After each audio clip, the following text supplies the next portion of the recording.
నమస్తే welcome to our voice నేను journalist నవత కర్ణాటకలోని కాంగ్రెస్ ప్రభుత్వం హిందువులపై దేవాలయాలపై కక్ష కట్టిందని అక్కడి హిందూ సంఘాలు తీవ్రంగా మండిపడుతున్నాయి. దేవాలయాలే లక్ష్యంగా చేసుకొని వ్యతిరేక ఉత్తర్వులు కూడా జారీ చేస్తుందని విమర్శలు విపరీతంగా పెరిగిపోతున్నాయి. ముస్లిం సంతుష్టీకరణ కోసం హిందూ దేవాలయాలను అవమానం చేస్తున్నారని మండిపడుతున్నారు.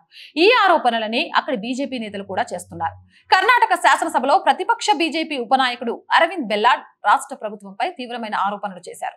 సిద్ధరామయ్య నేతృత్వంలోని కాంగ్రెస్ ప్రభుత్వం రాష్ట్రంలోని హిందూ ధార్మిక పర్యాటక ప్రదేశాల అభివృద్ధిని ఉద్దేశపూర్వకంగా నిలిపివేసిందంటూ మండిపడ్డారు. ఆ మేరకు పర్యాటక శాఖకు రాష్ట్ర ప్రభుత్వం ఉత్తర్వులు జారీ చేసింది. ఇక హిందువులను దెబ్బతీసి ముస్లింలను బుజ్జగించేందుకు సిద్ధరామయ్య ప్రభుత్వం అలాంటి ఆదేశాలు ఇచ్చిందని ఆగ్రహం వ్యక్తం చేసింది. అంతేకాదు భారతదేశంలో పుణ్యక్షేత్రాల సందర్శనకు చాలా ప్రాధాన్యత ఉందని, తీర్థయాత్రలు చేయడం, ధార్మిక ప్రదేశాలను పర్యటించడం మన చరిత్రలో ఎప్పటి నుంచో వస్తున్న సాంప్రదాయం అని చెప్పారు. చాలా మందికి ప్రయాణాలు అంటే పుణ్యక్షేత్రాల సందర్శనలు. భారతదేశంలో సుమారు 95% మంది పర్యాటకులు ధార్మిక ప్రదేశాలను సందర్శిస్తూ ఉంటారు. అటువంటి ప్రదేశాలను ప్రభుత్వం అభివృద్ధి చేసి నిర్వహించాలి అని అరవింద్ బెల్లాడ్ స్పష్టం చేశారు. ఇక కాంగ్రెస్ ప్రభుత్వపు తాజా ఉత్తర్వులు హిందూ దేవాలయాలను లక్ష్యంగా చేసుకున్నాయని బెల్లాడ్ తీవ్రంగా మండిపడ్డారు. హిందూ దేవాలయాలు ఉండే ప్రదేశాలను పర్యాటక స్థానాలుగా అభివృద్ధి చేయవద్దంటూ పర్యాటక శాఖకు రాష్ట్ర కాంగ్రెస్ ప్రభుత్వం ఆదేశాలు జారీ చేసింది. ఈ సర్క్యులర్ రాష్ట్రంలోని హిందువుల మనోభావాలను దెబ్బతీసింది. ఆ నిర్ణయానికి ముఖ్యమంత్రి సిద్ధరామయ్య, పర్యాటక శాఖ మంత్రి హెచ్కే పాటిల్ బాధ్యులు. వారు ఆ ఆదేశాన్ని తక్షణమే ఉపసంహరించుకోవాలి. లేని పక్షంలో రాష్ట్ర వ్యాప్తంగా హిందువులను సమీకరించి ఆందోళనలు చేపడతామన్నారు. ప్రభుత్వం వేల కోట్ల నిధులు కేటాయించి ముస్లింలకు బుజ్జగించడానికి ప్రాధాన్యత ఇస్తుంది, కానీ హిందువులను నిర్లక్ష్యం చేస్తోంది. కారణం ఏంటి? పర్యాటక శాఖ అభివృద్ధి జరుగుతున్న పనులను ఎందుకు నిలిపివేస్తున్నారు అంటూ ఆగ్రహం వ్యక్తం చేశారు బెల్లాడ్.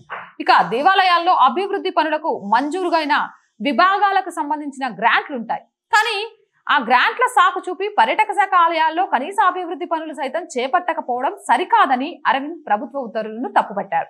ప్రభుత్వం తాజా ఆదేశాల వల్ల కేవలం చిన్న చిన్న పనులకు మాత్రమే అనుమతులకు అవకాశం ఉంది. భారీ స్థాయి అభివృద్ధి కార్యక్రమాలకు నిధుల కొరత వాటిల్లుతుంది. అలాగే ప్రైవేటు భూముల్లో చేపట్టే లేదా ప్రైవేటు వ్యక్తులు చేపట్టే కార్యక్రమాలకు ఎలాంటి సాయం లేకుండా చేయడానికి కూడా తప్పుపట్టారు. అటువంటి పనులను గుర్తించి వాటిని తక్షణమే ఆపివేయాలంటూ కార్యనిర్వహణ శాఖ ఆదేశాలు జారీ చేసింది. ఏదేమైనా కానీ కాంగ్రెస్ ప్రభుత్వం కర్ణాటకలోని హిందూ ఆలయాల మీద, హిందూ ధర్మం మీద దాడి చేయడం ఇదే మొదటిసారి కాదు. ఇలాంటి దాడులు జరుగుతూనే ఉన్నాయి, చూస్తూనే ఉన్నాం. అయోధ్య రామ మందిరానికి సంబంధించిన శిల్పాన్ని ఇచ్చిన క్వారీ మీద 60,000 ఫైన్ వేయడం, ఆంజనేయ స్వామికి సంబంధించిన జెండాలను పెట్టుకుంటే పీకించే ప్రయత్నం చేయడం, అలాగే హిందూ స్లోగన్ల ఆటోల మీద ఉంటే వ్యతిరేకించడం, ఇప్పుడు ఏకంగా హిందూ ఆలయాల అభివృద్ధికి చేయకుండా ఉండమని ఉత్తర్వులు జారీ చేయడం. మరి హిందువులు చైతన్యవంతులు కాదు, హిందువుల ఓటు బ్యాంకును కులవివక్షతగా విడగొట్టొచ్చు అనే ఆలోచనతోనే హిందూ సాంప్రదాయాల మీద, హిందుత్వం మీద కాంగ్రెస్ ప్రభుత్వం నిరంకుశత్వం వహిస్తుందా? ఆ చైతన్యం మొదలవుతే ఏమవుతుంది అనే పరిస్థితిని కాంగ్రెస్ విస్మరిస్తుందా? హిందువులను ఎలాగైనా సరే విభజించి పాలించవచ్చు అనే సూత్రం చాలా బాగా తెలుసు కాబట్టి హిందువుల మీద నిర్లక్ష్యం వహిస్తుందా? మీ అభిప్రాయం ఏంటి? కామెంట్ సెక్షన్ లో పెట్టేయండి. మోర్ వీడియోస్ కోసం మన ఛానల్ వెంటనే సబ్స్క్రైబ్ చేయండి. నచ్చితే లైక్ చేయండి, షేర్ చేయండి, సపోర్ట్ చేయండి. ఆర్థికంగా మీ చేయూత మన ఛానల్ కి చాలా చాలా అవసరం. దయచేసి ఆర్థికంగా ఈ ఛానల్ కి ₹1 నుంచి మీకు తోచిన సహాయాన్ని చేయండి. ఆర్థికంగా సపోర్ట్ చేయాలి అనుకునేవారు సబ్స్క్రిప్షన్ పక్కనే జాయిన్ అనే బటన్ ఉంటుంది. 1 to 5 లెవెల్స్ ఉంటాయి. ఏదో ఒక లెవెల్లో సపోర్ట్ చేయండి. అలాగే స్క్రీన్ మీద గూగుల్ పే, ఫోన్ పేతో పాటు అకౌంట్ డీటెయిల్స్ కూడా ఉంటాయి. మీకు తోచిన సహాయాన్ని చేయడం ద్వారా మన ఛానల్కి ఆర్థికంగా చేయూతను అందించిన వాళ్ళు అవుతారు. అలాగే వ్యాపార ప్రకటనల కోసం కూడా మన ఛానల్ని సంప్రదించండి.